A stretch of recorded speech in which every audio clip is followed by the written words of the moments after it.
belum habis cakap tadi.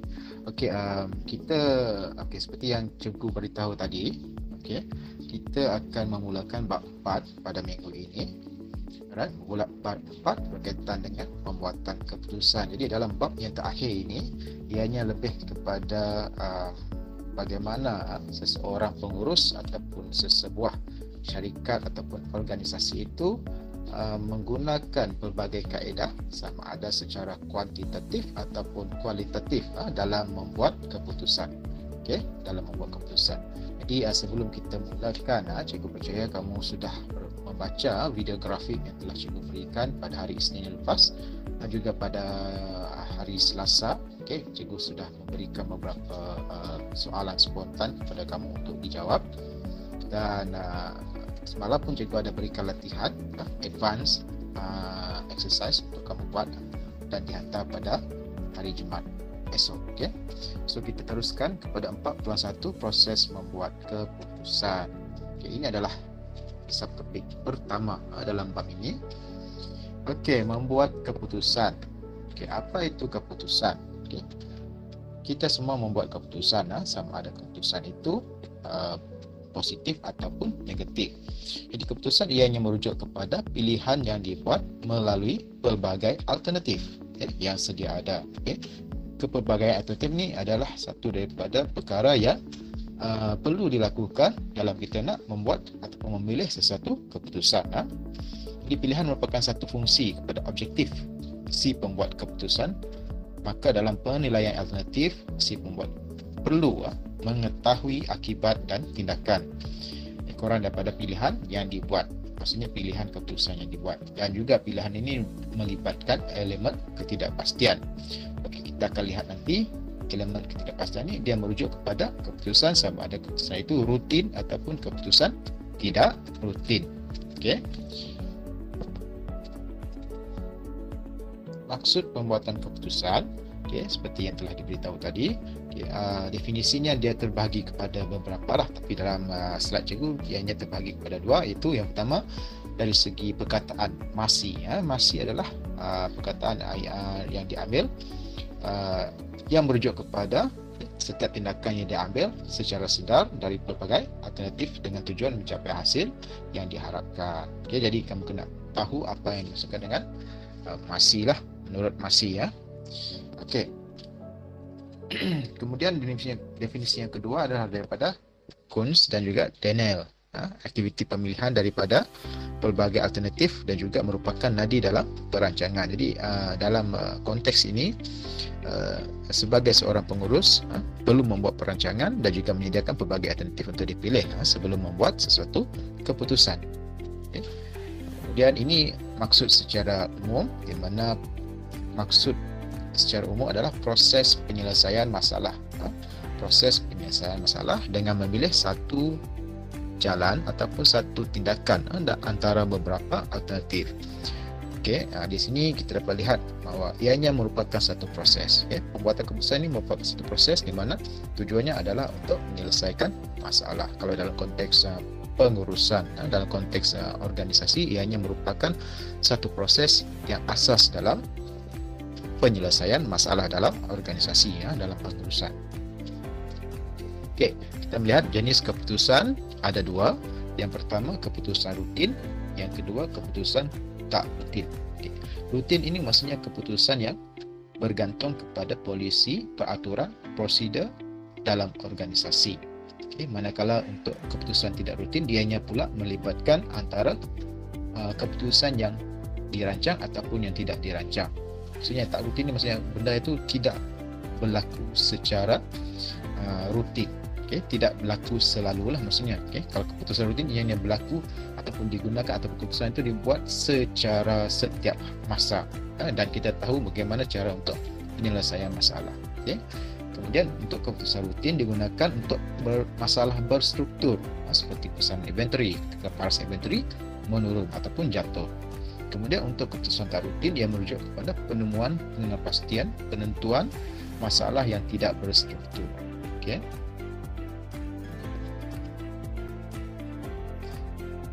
seterusnya kita melihat dalam keputusan rutin dianggarkan 90% keputusan dalam organisasi bersifat rutin, maksudnya bersifat berstruktur, dan ada jalan penyelesaiannya, ada langkah-langkah ataupun proses dalam memastikan sesuatu masalah itu diselesaikan dengan lancar ataupun dengan berstruktur. Kalau keputusan tidak rutin, ianya melibatkan penyelesaian yang unik dan kreatif, di mana melibatkan kumpulan profesional yang memiliki pengalaman, kemahiran, pengetahuan yang cukup luas. Okay? So untuk keputusan tak rutin ini lebih kepada melihat ataupun membangunkan ataupun menyelesaikan sesuatu yang tidak dijangka. Okay? Dan juga untuk mengurangkan kesan buruk yang berlaku dalam organisasi. Okay? Sebagai contoh keputusan tak rutin ini kita dapat lihat sekarang lah dalam pandemik COVID-19 ini, banyak keputusan yang dibuat secara tak rutin sebab ianya melihat kepada situasi, melihat kepada sesuatu yang tak terjangka. Okay? Alright, kita terus kepada langkah-langkah dalam proses pembuatan keputusan. Ada 6 langkah. Okay? Kalau kamu rujuk pada buku kamu pun ada 6 langkah dalam proses pembuatan keputusan. Yang pertama, mengenal pasti masalah atau peluang. Yang kedua, mengutip masalah. Yang ketiga, menganalisis data. Yang keempat, menjana alternatif. Yang kelima, menilai alternatif. Dan yang terakhir adalah memilih alternatif terbaik. Jadi 6 proses ini perlu dihafal, okay, dan juga diingati. Okay. Kamu perlu faham dan juga perlu tahu macam mana nak menghuraikan setiap proses tersebut. Okay, kita lihat proses yang pertama, mengenal pasti masalah atau peluang. Ianya melibatkan proses mengenal pasti keperluan, situasi dan masalah. Okay. Dan ianya juga merupakan langkah pertama dalam membuat sesuatu keputusan. Okay. Kalau kamu nak menyelesaikan ataupun kamu nak buat satu keputusan, kamu perlu tahu apa masalah yang berlaku. Okay, dan juga kamu kena melihat apakah peluang yang boleh kamu gunakan untuk menyelesaikan ataupun membuat keputusan. Okay. Pengurus sedar tentang kewujudan masalah yang berlaku dalam persekitaran perniagaan ataupun dalam persekitaran organisasi. Jadi sebagai seorang pengurus mesti mahir melihat ataupun mentafsir keadaan yang berlaku dan mengaitkan juga dengan masalah yang dihadapi. Dalam memilih satu masalah dan peluang, okay, kita sebagai pengurus perlulah menggunakan kriteria yang berikut. Okay. Ini kriteria yang dinyatakan. Yang pertama dari segi kawalan.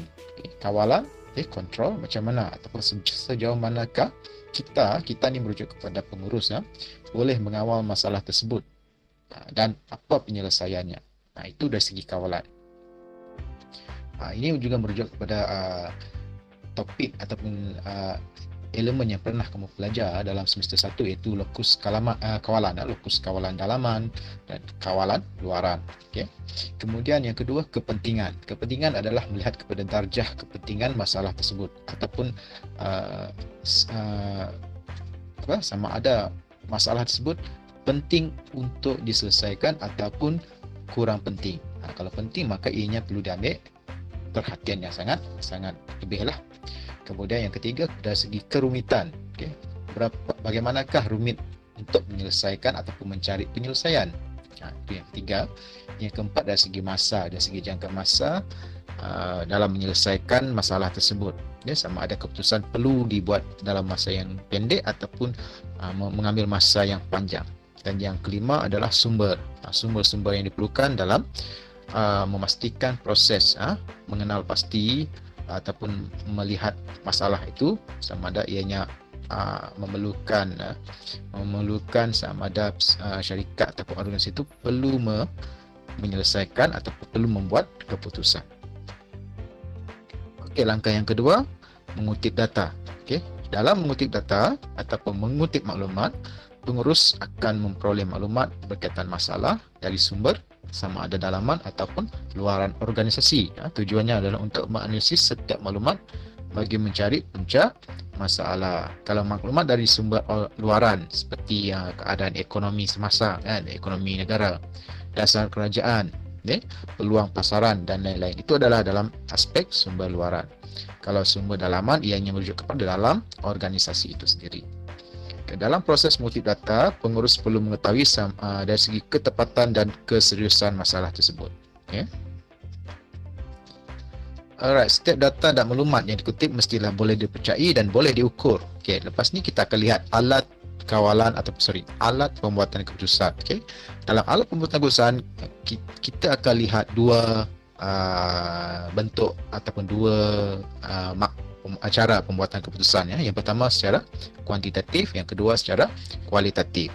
Alright. Yang seterusnya menganalisis data. Okay, selepas kita mendapat data, kita akan menganalisis data tersebut. Okay, kita boleh mengumpulkan semua data dan mempamerkan maklumat yang berkaitan supaya membantu dalam membuat keputusan. Okay. Maklumat serta data yang berkaitan dikutip dan dianalisa untuk mengesahkan masalah sebenar. Dan seterusnya, kualiti maklumat perlu dititikberatkan. Pastikan kesahan maklumat itu semasa proses menganalisis data. Dan skop masalah dapat diperkecilkan dan membolehkan sumber terhad dalam organisasi digunakan. Okey, kita terus kepada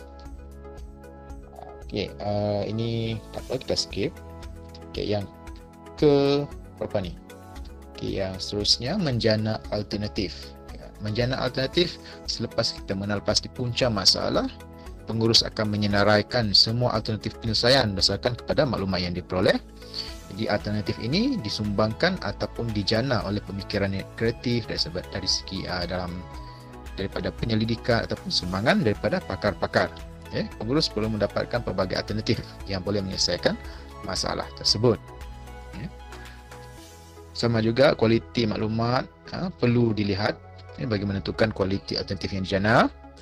Kemudian pengurus memperolehi maklumat berkaitan masalah dari sumber dalaman dan juga sumber luaran organisasi. Dan langkah yang kedua terakhir, yang ketiga? Okey, yang kedua terakhir, pengurus akan menilai setiap alternatif yang dijana dengan membandingkan alternatif tersebut dari segi kekuatan dan kelemahan. Okey, setiap alternatif itu perlu dilihat dari segi aspek kekuatan dan juga kelemahan. Okey, tindakan itu bertujuan untuk mengasingkan alternatif yang berkesan dan kurang berkesan. Okay, perbandingan dibuat dari segi kecukupan, kesauran dan juga realistik sesuatu alternatif tersebut.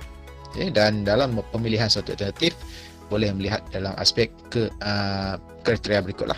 Ada segi kawalan, kesesuaian, keperluan sumber, faedah, masa dan juga kebolehterimaan sesuatu alternatif tu dalam pembuatan keputusan. Dan yang terakhir, memilih alternatif terbaik. Jadi ini secara amnya kita dapat melihat selepas semua proses itu diikuti, maka langkah yang terakhir adalah memilih alternatif yang terbaik dalam membuat keputusan. Okay. Alright, kita melihat kepada 42 alat-alat membuat keputusan. Kita akan melihat secara ringkas. Tapi sebelum tu ada pertanyaan ya.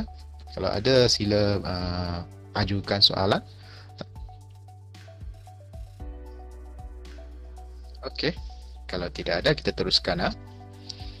Alright, kita melihat subtopik yang kedua iaitu 4.2 alat-alat membuat keputusan. Jadi dalam seperti yang diberitahu oleh cikgu tadi, ada dua alat dalam membuat keputusan. Yang pertama, alat membuat keputusan secara kuantitatif. Yang kedua, alat membuat keputusan secara kualitatif. Apa itu alat membuat keputusan secara kuantitatif? Kita lihat dahulu. Kuantitatif, kuanti, maksudnya ia merujuk kepada membuat keputusan secara objektif. Membuat keputusan berdasarkan data dan rangka. Memerlukan pengetahuan pembuatan keputusan dalam menginterpretasikan angka-angka yang diperoleh dan graf-graf yang dipersembahkan. Contohnya pengukuran statistik, persembahan grafik, kaedah nilai kini ataupun nilai kos manfaat, PRT, CPM, TPM dan juga pokok keputusan. Jadi ini adalah antara alat-alat pembuatan keputusan secara kuantitatif. Yang ini kita akan lihat nantilah. Right? Okay, kita lihat yang pertama, statistik. Mungkin ramai yang sudah faham ataupun sudah tahu apa itu statistik. Mungkin juga yang tidak faham apa itu statistik. Okay, kita lihat apa itu statistik. Statistik merupakan himpunan fakta berangka atau data yang menerangkan sesuatu aspek. Jadi statistik juga merupakan satu bidang yang mengandungi pelbagai kaedah yang digunakan bagi memanfaatkan data dalam membuat kesimpulan ataupun dalam membuat keputusan. Statistik juga merupakan satu seni dan juga sains untuk mengumpul, memproses, menganalisis, menginterpretasi, mempersembahkan data, dan tujuan membantu dalam membuat keputusan yang lebih berkesan. Dalam kata mudahnya, statistik ini adalah satu himpunan fakta ataupun maklumat secara berangka ataupun secara data bernombor. Jadi dalam membuat keputusan, kadang-kadang kalau kita merujuk kepada cara membuat keputusan secara kuantitatif, kita biasanya akan menggunakan kaedah statistik. Dalam kajian kes ke, dalam kerja khusus ke, kadang-kadang kamu perlu membuat interpretasi maklumat secara statistik. Okey, kita lihat contoh statistik. Ini satu contoh statistik yang berkaitan dengan KPT, Kementerian Pengajian Tinggi Malaysia. Okey, kita lihat sini. KPT atau Kementerian Pengajian Tinggi Malaysia menyatakan bahawa hanya 12,550 permohonan untuk memasuki institusi pengajian tinggi IPT di negara ini bagi sesi pengajian 2004-2005 berjaya mendapat tempat berbanding 29,770 orang yang memohon. Daripada bilangan yang berjaya, seramai 7,550 orang mengikuti kursus aliran sastra, sementara 5,000 lagi mengikuti aliran sains. Dalam pernyataan ini kamu lihat kebanyakan statistik digunakan. Ayat ini menggunakan maklumat statistik, maksudnya berangka ataupun data yang bernombor. Jadi ini contoh maklumat statistik. Ini yang kedua, contoh statistik yang kedua.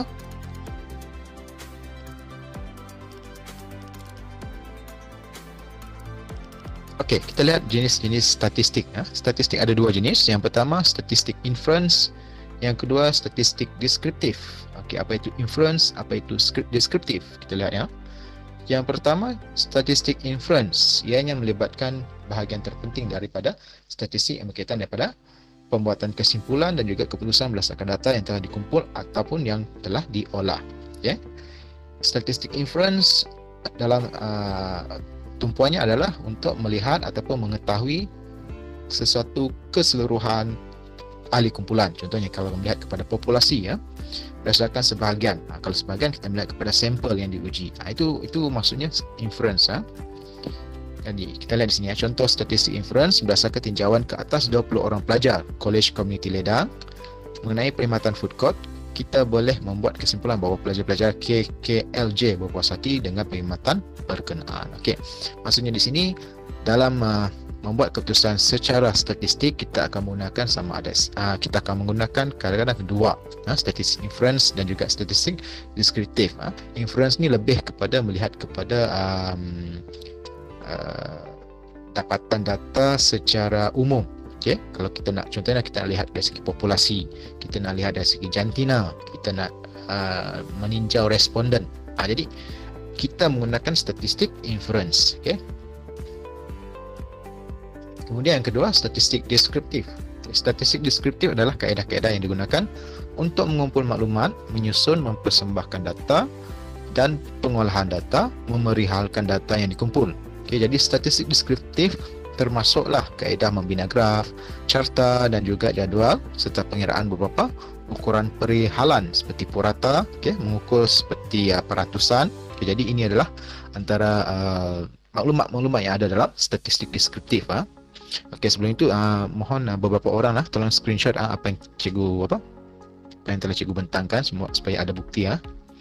Maklumat kaedah berangka dan grafik untuk menentukan corak set data, meringkaskan maklumat daripada set data, mempersembahkan maklumat yang dikumpulkan dalam bentuk yang lebih menarik. Sebagai contoh menggunakan graf, menggunakan carta pie dan sebagainya.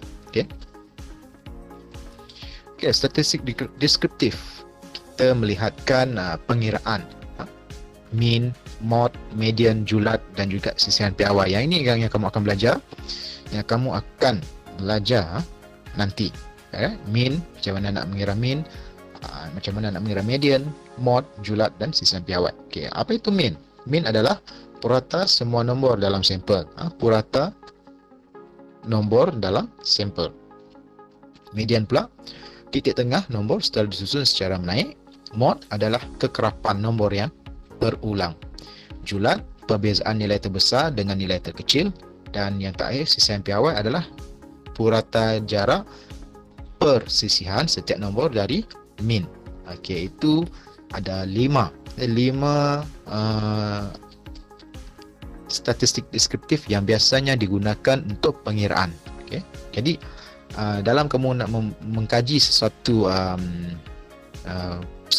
isu, contohnya kan sesuatu case, maka kelima-lima statistik ini sangat penting digunakan untuk melihat data sama data itu relevan ataupun tidaklah dalam membuat keputusan ataupun memberikan uraian atau penerangan yang berkenaan. Okey, langkah-langkah dalam proses statistik, ada 6. Mengumpul data, memproses data, menganalisis data, menginterpretasi data. Menginterpretasi maksudnya kita menterjemahkan data tersebut. Kemudian mempersembahkan data, dan yang keenam membuat keputusan dari data. Alright, ada 6. Okey, mungkin kita akan berhenti setakat ini dahulu. Sebelum kita berakhirlah, sebab cikgu tak nak beri penekanan yang lebih lanjut, nanti kamu akan bosan pula. Kita akan masuk bahagian pengiraan ini mungkin esok, berkaitan dengan cara menggunakan alat statistik deskriptif. Selain daripada alat statistik deskriptif, kita akan melihat ada beberapa lagi alat membuat keputusan secara kuantitatif. Okey, ada pertanyaan setakat ini? Mungkin ada yang tak faham tentang terma-terma, sebab dalam topik ini kamu akan lebih melihat kepada bagaimana cara ataupun apa alat yang digunakan dalam membuat keputusan. Okey, ada dua. Ada dua. Jadi yang itu yang perlu kamu kuasai.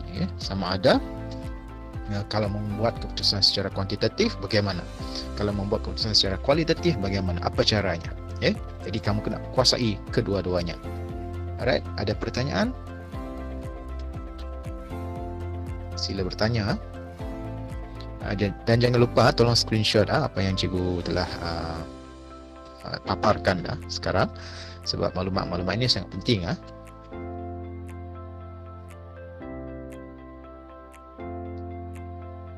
Setakat ni ada pertanyaan, sila bertanya.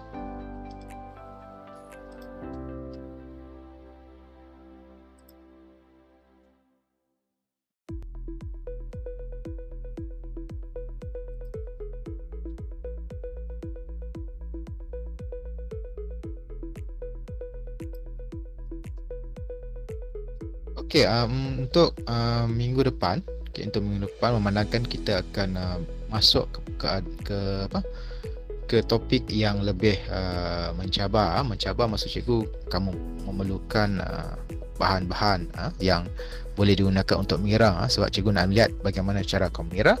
Okey, untuk minggu depan pastikan kamu menyediakan alat-alat seperti kalkulator, kalkulator. Kemudian kalau boleh cara pengiraan nanti cikgu nak lihat sama ada kamu buat pengiraan betul atau salah dengan menggunakan cara mengambil video.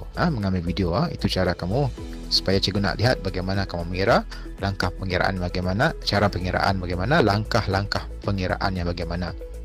Sebagai contoh min, macam mana nak mengira. So kamu kena tunjukkan kepada cikgu, ambil rakam, cikgu akan bagi satu soalan, kamu akan membuat dan kemudian hantar kepada cikgu. Itu cara untuk sesi pembelajaran pada minggu depan lah. Alright, ada pertanyaan setakat ini? Mungkin dari awal mungkin ada yang kurang faham. Ada. Rinet?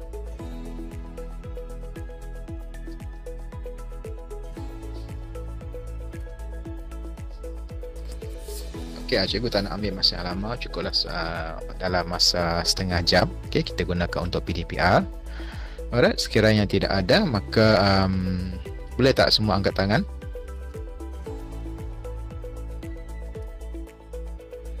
Ataupun semua on kamera untuk kita ambil satu gambar yang menunjukkan bahawa kita telah menyelesaikan PDPR pada hari ini.